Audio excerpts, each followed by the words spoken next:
পশ্চিম বর্ধমান হনদ রানীগঞ্জ থানা এলাকা রেনা মঙ্গলপুর বক্তনগর 19 নম্বর জাতীয় সড়ক রে মেনা আসানসोल রানীগঞ্জ শিল্পাঞ্চল এলাকা রেয়া মারাং মারাং 6টি কারখানা রেন ম্যাनेजमेंट को कारखाना रे चलाव काते वार्निंग ए एमा कोआ बारिश धुमा उडुगोग कान खातिर आरहों स्थानीय हर हपना कथा लेकाते बाड़ाई ᱧᱟᱢᱚᱜ ᱠᱟᱱᱟ बारिश धुमा कारखाना खन उडुगोग कान खातिर गोटा ओड़ा दुआर दुड़ीते पेरेजोग कान तकुआ साथे साहे हताव तेहो कष्ट हुयुग कान तकुआ साउते आयमा लेकाना बारिश रुआ हासु कहो जानामाको काना बारंबार कारखाना कर्तृपक्ष मेन काते रेहो कोनो स्टेप बांको हातावेदा कारखाना कर्तृपक्ष वार्निंग एमा कोवाई आसानसोल दक्षिण विधानसभा रेन विधायिका अग्निमित्रा पाल।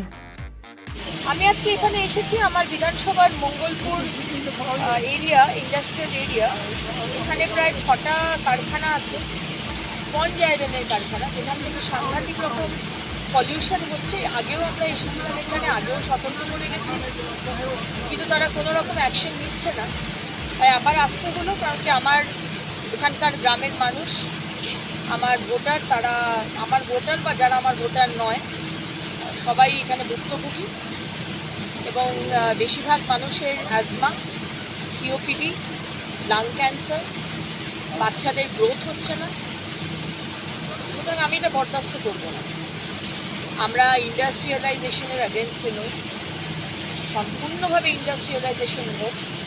মানুষের পেট চলছে এই কারখানাগুলোর জন্য, কিন্তু মানুষ অসুস্থ হবে, মৃত্যু হবে, হ্যাঁ, অ্যাট দ্য কস্ট অফ মানুষের লাইফ, প্রাণ নিয়ে নেবে, এটা আমি হতে দেবো না। তাই এখানে এসে আমি বলে গেছি কর্তৃপক্ষকে। আপনার মেশিন চলে বললেন না, সকালে একবার জল দেওয়া হয়েছে, তারপরে অবস্থা।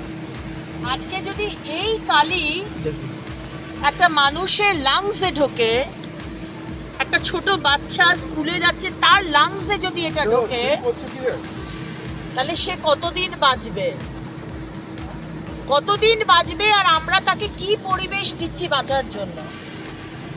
আমি এটা হতে দেব না। আপনি আপনার মালিককে জানান আমি এটা হতে। দেখুন, পলিউশন নিয়ে অনেক দিনের অভিযোগ, গ্রামবাসীরা অনেক দিন আন্দোলনের সাথে জড়িত। এখন আন্দোলন হচ্ছে আবার নতুন করে। এই আন্দোলন 2000 সালে একবার হয়েছিল, তখন বামফ্রন্ট সরকার ছিল, তখন সবাইকে জেলে পুরে দেয় এই কালির আন্দোলনের জন্য। তো আন্দোলনটা এই থেকে নয়, বিগত অনেক দিন ধরেই আন্দোলনটা চলে এসছে। আবার এই নতুন করে এই সরকার আসার পরে আবার নতুন করে ফ্যাক্টরিগুলো এক্সটেনশন করেছে, তো পলিউশনের মাত্রা আরও বাড়বে। গাছের পাতা কালো হয়ে গেছে, তো চাষবাস হয় না, মানুষ বিভিন্ন রোগে ভুক্তভোগী, ঠিক আছে, বিভিন্ন জনের লাংসের প্রবলেম, ক্যান্সারের প্রবলেম, বিভিন্ন রকমভাবে রোগে আক্রান্ত, কারো স্কিনের প্রবলেম।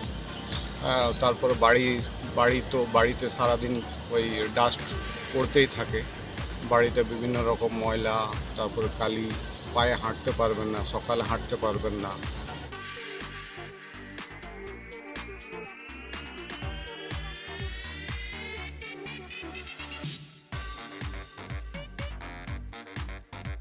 দিদি আমার খোঁজ খবর নিয়ে গেল, এটা ভালো জিনিস।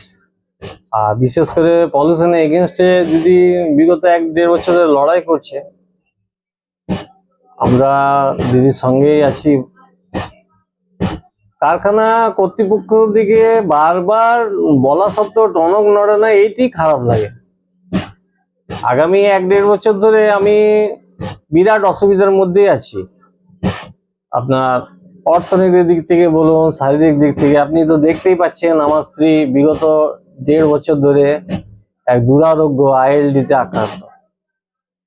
এই রাজ্য বাদ দিয়ে অন্য রাজ্যেও আমি চিকিৎসা করেছি, তো ডাক্তাররা ওই একই কথাই বলেছেন আমাদেরকে যে একটা পলিউশন ফ্রি জায়গাতে থাকো।